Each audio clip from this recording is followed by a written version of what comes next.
The call came on a Tuesday morning, interrupting my usual coffee and emails routine. When I saw Rebecca's name flash across my screen, I knew it wasn't going to be pleasant. It never was with her. "Hello, Rebecca," I answered, keeping my voice neutral. "I've sold the house," she announced without preamble, her tone dripping with satisfaction. "The papers are signed, and the new owners move in next week. I hope you've learned your lesson about respecting your elders." My name is Olivia Matthews, and the house Rebecca was so smugly talking about was my childhood home. The one my father had left me when he passed away 2 years ago. Or at least, that's what Rebecca thought. "The house?" I repeated, fighting to keep the amusement out of my voice. "You mean Dad's house?" "Don't play dumb, Olivia. You know exactly which house. The one you've been squatting in rent-free since your father died." "Well, that ends now. I found buyers who will actually appreciate the property." I took a slow sip of my coffee, remembering the meeting I'd had with Dad's lawyer, Mr. Harrison, just days after the funeral. Rebecca had no idea about that meeting, about the documents we'd signed, or about the real ownership of the property. "That's interesting," I said carefully. "And you're sure everything's legal?" She scoffed. "Of course it's legal. I'm his widow, and the house was in his name. You may have been his precious daughter, but I have rights too. Maybe next time you'll think twice before questioning my decisions about the remodeling." There it was. The real reason behind this power play.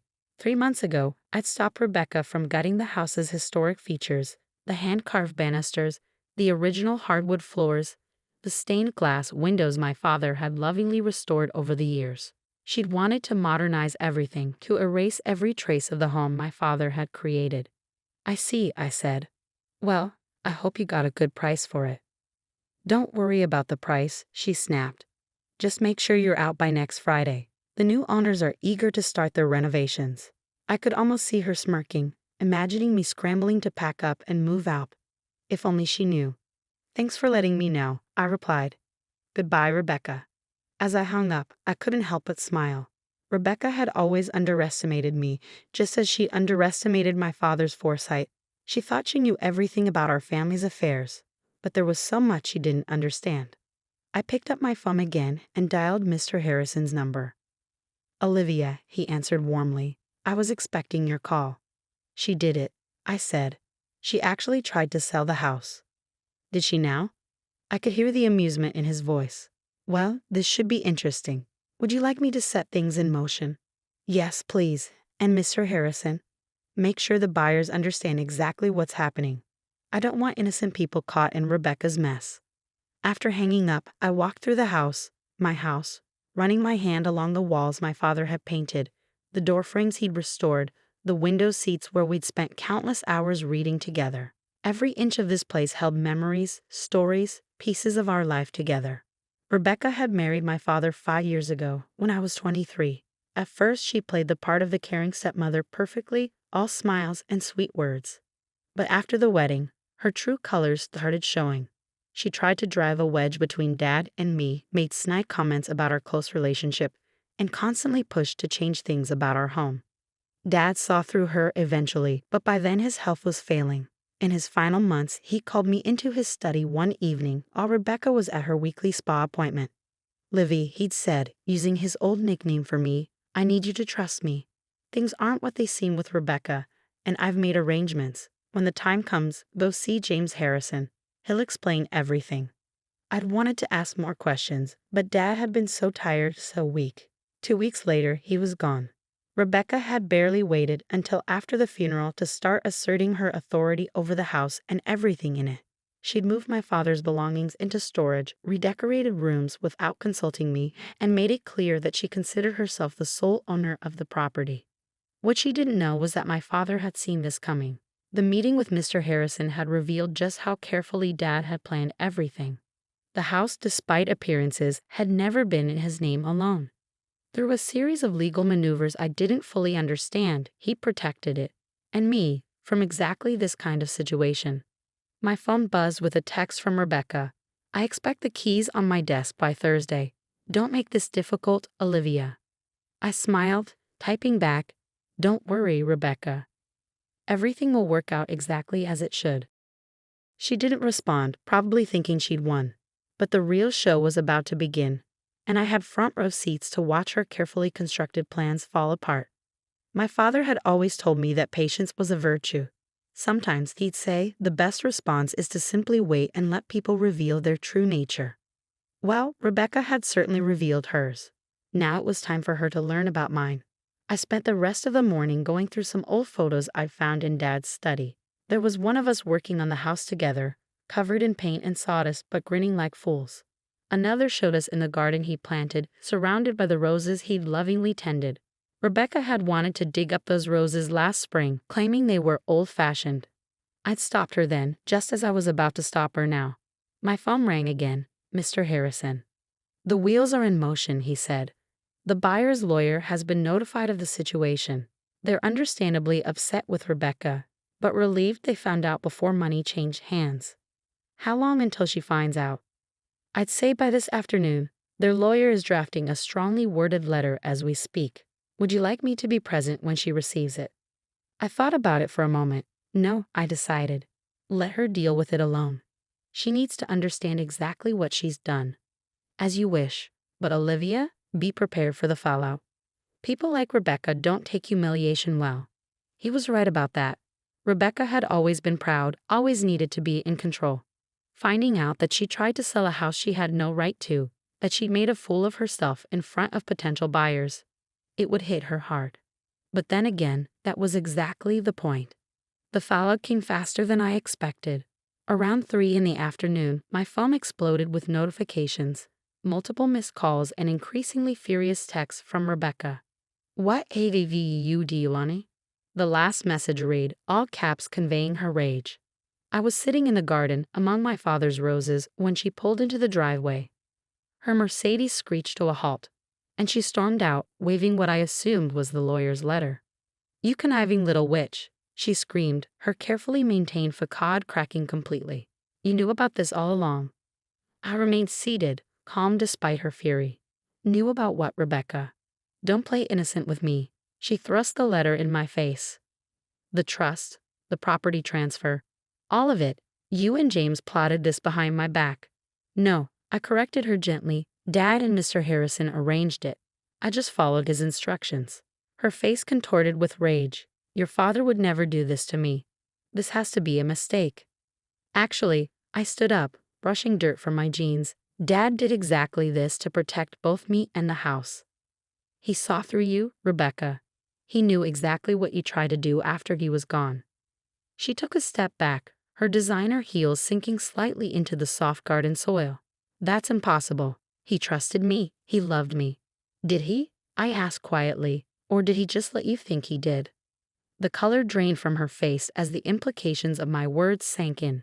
My father, the man she thought she fooled completely, had outmaneuvered her from beyond the grave. The house was never in his name. I continued, watching her process each revelation. "He transferred it to a trust years ago, long before he met you. I'm the sole beneficiary. You had no right to try to sell it." "You're lying," she whispered, but I could see the doubt in her eyes. "Check the property records," I suggested. "They're all public. Dad made sure of that too. He wanted everything to be transparent when the time was right." Rebecca's hands were shaking now, crumpling the lawyer's letter. "The buyers, they're threatening legal action. Do you have any idea how humiliating this is? Almost as humiliating as trying to throw your stepdaughter out of her own house." I countered. "Or maybe as humiliating as spending years pretending to care about someone just to get their money." She flinched as if I'd slapped her. "You don't understand anything about my relationship with your father." "I understand more than you think. Dad told me everything before he died, about the prenup you refused to sign, about the mysterious withdrawals from his accounts, about the men you met with while he was in the hospital." Her eyes widened. "He knew. He knew everything, Rebecca. He just waited, watched, and planned. Like father, like daughter, I suppose." She took another step back, her expensive suit now stained with garden dirt. "This isn't over," she threatened, but her voice lacked conviction. "Actually, it is," I replied, pulling out my phone. "I've recorded this entire conversation. Would you like me to add it to the file Mr. Harrison is building about your attempts to illegally sell property you don't own?" For the first time since I'd known her, Rebecca was speechless. She stood there, surrounded by my father's roses, looking completely lost. I'll make this simple, I said. Leave. Leave the house, leave me alone, and most importantly, leave my father's memory alone. If you try anything else, any more schemes, any more attempts to take what isn't yours, everything comes out. The affairs, the money, all of it. You wouldn't dare, she hissed. It would damage your precious father's reputation. I smiled, channeling the same quiet strength I'd always admired in Dad. His reputation can handle the truth, Rebecca. Can yours? She stared at me for a long moment, calculation visible in her eyes. Finally, her shoulders slumped slightly. Fine, she spat. Keep the house. Keep your little victory, but don't think this means you've won. I already have, I said simply. I won the moment Dad saw you for who you really are. She turned and stormed back to her car, her heels sinking into the grass with each angry step. As she drove away, I noticed she dropped the lawyer's letter in the garden. Picking it up, I smoothed out the crumpled paper. The legal language was complex, but the message was clear. Rebecca had no claim to the house, had never had any claim to it, and her attempt to sell it constituted fraud. My phone buzzed. A text from Mr. Harrison. How did she take it? About as well as we expected, I replied. But I think she's done. Your father would be proud, he wrote back. He always said you were stronger than anyone knew. I looked around the garden, at the roses Dad had tended so carefully, at the house he protected so thoroughly. He'd known this day would come, had prepared for it in ways I was only beginning to understand. Rebecca had thought she was teaching me a lesson about respect. Instead, she'd learned one about underestimating people, both the living and the dead. The weeks following Rebecca's confrontation brought unexpected changes. The house felt different somehow, lighter, as if a shadow had been lifted. I spent my evenings restoring rooms to their original state, undoing Rebecca's hasty modernization attempts. One evening, while sorting through boxes in Dad's study, I found a letter addressed to me in his familiar handwriting. The envelope was dated just days before his death. My hands trembled as I opened it.